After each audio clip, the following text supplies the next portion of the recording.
Halo guys, balik lagi di Chrono Creado. Kalian pasti udah sering dengar nama Kaisar Nero kan?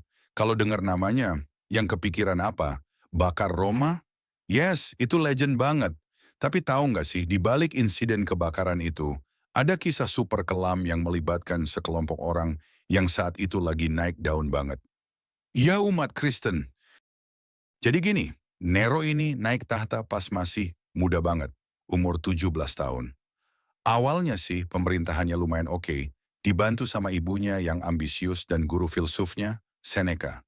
Tapi lama-lama, nih anak, astaga makin nggak karuan. Dia lebih suka jadi seniman, nyanyi, main alat musik lira, daripada ngurusin kekaisaran. Self-obsessionnya tinggi banget. Dia ngehabisin keluarganya satu persatu, ibunya sendiri disuruh bunuh. Creepy banget kan? Nah, puncaknya itu di tahun 64 Masehi. Roma terbakar hebat, kebakaran besar Roma.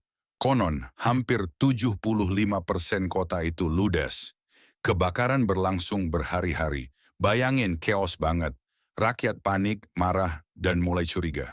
Siapa lagi pelakunya kalau bukan Nero?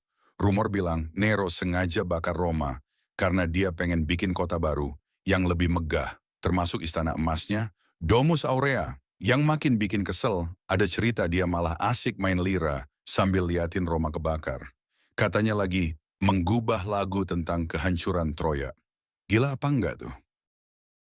Tentu aja Nero nggak mau disalahin. Dia butuh kambing hitam buat meredam kemarahan rakyat. Dan sasarannya jatuh ke komunitas minoritas yang lagi underdog di Roma, yaitu umat Kristen. Kenapa Kristen? Karena mereka dianggap aneh. Mereka nggak mau nyembah dewa-dewa Romawi, nggak mau ikut ritual kaisar. Jadi gampang banget buat Nero bilang, ini nih biang keroknya, mereka yang bakar kota. Dari sini mulailah penganiayaan paling brutal dalam sejarah awal kekristenan. Nero benar-benar nggak punya hati. Orang-orang Kristen ini ditangkap, disiksa dan dihukum mati dengan cara yang mengerikan. Bayangin, ada yang disalib, ada yang dilempar ke arena buat dimakan binatang buas, di depan umum sebagai tontonan. Tapi yang paling horor dan bikin sejarah ngeri adalah ini. Obor manusia. Nero mengadakan pesta pora di taman-taman istananya. Dan penerangan pestanya bukan lampu tapi tubuh orang Kristen yang dibakar hidup-hidup di tiang-tiang. Yes, kalian nggak salah dengar. Mereka dilumuri atau bahan mudah terbakar, terus dibakar sebagai living torch alias obor hidup. Kisah ini dicatat oleh sejarawan Romawi sendiri, Tacitus, yang sebenarnya bukan fans berat Kristen, tapi dia mengakui kekejaman Nero ini sudah kelewat batas. Bahkan, Santo Petrus dan Santo Paulus, dua tokoh penting Kristen, konon juga tewas di masa pemerintahan Nero ini. Anehnya, penganiayaan brutal ini nggak mematikan kekristenan.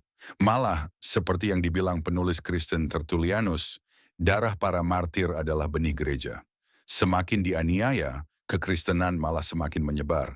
Sementara itu Nero sendiri, dia nggak lama berkuasa setelah semua kekejaman itu. Rakyat udah muak, senat udah ilfel. Akhirnya muncul pemberontakan dan kudeta militer. Nero ditinggal sendirian, kabur, dan pada akhirnya bunuh diri di tahun 68 Masehi. Ending yang tragis buat kaisar yang hidupnya penuh drama dan darah. Jadi, kisah Nero ini ngasih kita pelajaran guys. Kekuatan dan kekuasaan itu bisa benar-benar membutakan dan mengubah seseorang jadi monster. Dari seniman yang pengen disukai, jadi tiran yang nggak ragu-ragu, bakar orang buat dijadikan obor. Benar-benar salah satu babak paling kelam dalam sejarah Romawi dan kekristenan. Gimana menurut kalian? Nero ini layak disebut kaisar terkejam? Komen di bawah ya. Jangan lupa like, share, dan subscribe buat cerita sejarah gila lainnya. Sampai ketemu di video berikutnya. Menyelami waktu menemukan makna.